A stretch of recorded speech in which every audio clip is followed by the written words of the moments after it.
कुछ समय बाद राजा दशरथ ने अपने पुत्र भरत से कहा कि उनके मामा युधाजित उन्हें लेने आए हैं।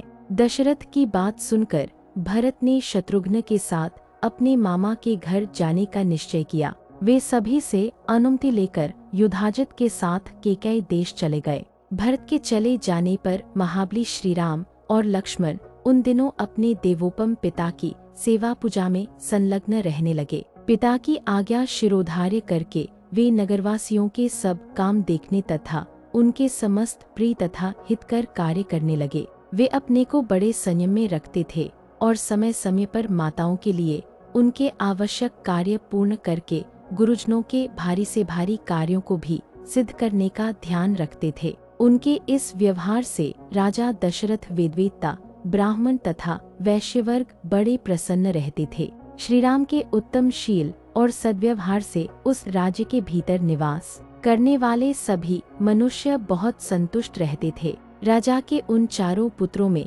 सत्य पराक्रमी श्रीराम ही लोक में अत्यंत यशस्वी तथा महान गुणवान हुए। ठीक उसी तरह जैसे समस्त भूतों में स्वयंभू ब्रह्मा ही अत्यंत यशस्वी और महान गुणवान है। श्री रामचंद्र जी सदा सीता के हृदय मंदिर में विराजमान रहते थे तथा मनस्वी श्रीराम का मन भी सीता में ही लगा रहता था। श्रीराम ने सीता के साथ अनेक ऋतुओं तक विहार किया। सीता श्रीराम को बहुत ही प्रिय थी, क्योंकि वे अपने पिता राजा जनक द्वारा श्रीराम के हाथ में पत्नी रूप से समर्पित की गई थी। सीता के पातिव्रत्य आदि गुण से तथा उनके सौंदर्य गुण से भी श्रीराम का उनके प्रति अधिकाधिक प्रेम बढ़ता रहता था। इसी प्रकार सीता के हृदय में भी उनके पति श्रीराम अपने गुण और सौंदर्य के कारण द्विगुण प्रीतिपात्र बनकर रहते थे। जनकनंदिनी मिथिलेश कुमारी सीता श्रीराम के हार्दिक अभिप्राय को भी अपने हृदय से ही और अधिक रूप से जान लेती थी।